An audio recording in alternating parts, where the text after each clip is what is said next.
محترم ناظرین و سامعین، حق کی آواز کی جانب سے پیش خدمت۔ آج ہم بات کریں گے دور حاضر کی نامور علمی اور روحانی شخصیت حضرت مولانا مفتی منیر احمد اخوند دامت برکاتہم العالیہ کے اس فتوے کے بارے میں جو اردو ٹائمز نیو یارک میں شائع ہوا۔ فتوے کا عنوان ہے تعویذ گنڈے کی شرعی حیثیت۔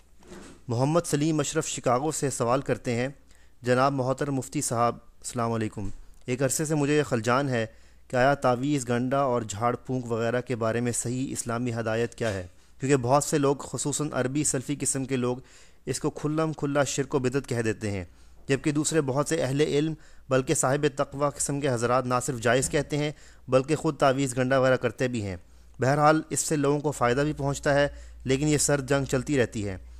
جناب سے عرض ہے کہ اس بارے میں آج کا فتویٰ کے تحت قرآن و حدیث کی روشنی میں جواب دے دیں تاکہ اصل حقیقت پتہ چل جائے۔ اللہ آپ کو بہترین اجر دے، آمین۔ نیز اس کی اجرت و ہدیہ لینا کیسا ہے؟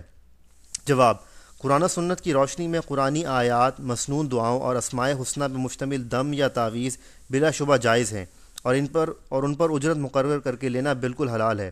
یہی وجہ ہے کہ تمام علماء اور فقہا، خصوصاً ائمہ اربعہ، امام اعظم امام ابو حنیفہ، امام مالک، امام شافعی اور امام احمد بن حنبل، نیز علامہ ابن تیمیہ سمیت تمام امت کا اجماع و اتفاق ہے کہ ایسے دم اور تعویذ جائز ہیں اور اجرت حلال ہے۔ چنانچہ علامہ ابن حجر عسقلانی شارح صحیح بخاری لکھتے ہیں، ترجمہ: علماء کا اجماع ہے کہ دم اور تعویذ 3 شرطوں کے ساتھ جائز ہیں۔ نمبر 1، قرآنی آیات اور اللہ کے اسماء و صفات سے ماخوذ ہوں۔ نمبر 2، عربی زبان میں ہوں یا کسی عجمی زبان میں اگر ہوں تو اس کے معنی اور مفہوم معلوم ہوں۔ 3، یہ اعتقاد رکھے کہ مؤثر بذات اللہ کی ذات ہے اور اس تعویذ کی تاثیر اللہ کے فیصلہ و تقدیر کے تابع ہے۔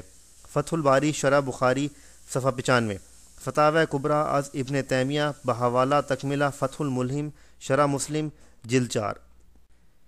اس حوالے سے ام المومنین عائشہ صدیقہ، صحابہ کرام، تابعین اعظام اور سلف صالحین کی چند روایات ملاحظہ ہوں، بلکہ خود رسول اکرم صلی اللہ علیہ وسلم نے صحابی حضرت ابو دجانہ کو بقلم حضرت علی المرتضیٰ جنات و آصیب سے نجات و حفاظت کا تعویذ لکھوا کر دیا، وہ بھی پیش خدمت ہے۔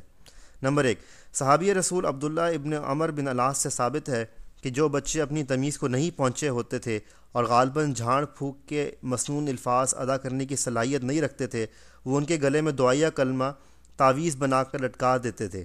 چنانچہ ابو داود اور ترمذی میں حدیث ہے، ترجمہ: حضرت عبداللہ بن عمر بن العاص سے روایت ہے کہ جناب رسول اکرم صلی اللہ تعالی وسلم صحابہ خوف کے موقع پہ اعوذ بکلمات اللہ وَإِن يَحْضُرُونَ کی دعا پڑھنے کی تعلیم فرمایا کرتے تھے۔ چنانچہ حضرت عبداللہ بن عمر اپنے بڑے سمجھدار بچوں کو یہ دعا سکھلا دیتے تھے اور چھوٹے ناسمجھ بچوں کے گلے میں تعویذ بنا کر لٹکا دیا کرتے تھے۔ ابو داود صفحہ 543 جلد 2، ترمذی ایک صفحہ 192 جلد 2، نیز امام ترمذی نے اس کو حدیث حسن کہا ہے۔ نمبر 2، امام بخاری کے استاد و حدیث ابو بکر ابن ابی شیبہ حدیث نقل کرتے ہیں، ترجمہ: مفسر قرآن حضرت عبداللہ بن عباس بچے کی پیدائش کے لیے 2 آیات قرآنی لکھ کر دیا کرتے تھے کہ ان کو دھو کر مریضہ کو پلا دو، مصنف ابن ابی شیبہ صفحہ 27 جلد 8۔ جبکہ طبرانی شریف میں یہ الفاظ ہیں کہ ابن عباس یہ تاکید بھی فرماتے تھے کہ کچھ پانی اس مریضہ کے پیٹ اور منہ پر بھی چھڑک دو، کنز الاموال۔ نمبر 3، امام بخاری کے استاد الحدیث ابو بکر ابن ابی شیبہ حدیث نقل کرتے ہیں، ترجمہ: ام المومنین حضرت عائشہ صدیقہ اس بات کو منع نہ کرتی تھیں کہ پانی میں تعویذ گھول کر وہ پانی مریض پر چھڑک دیا جائے، مصنف ابن ابی شیبہ صفحہ 27 جلد 8۔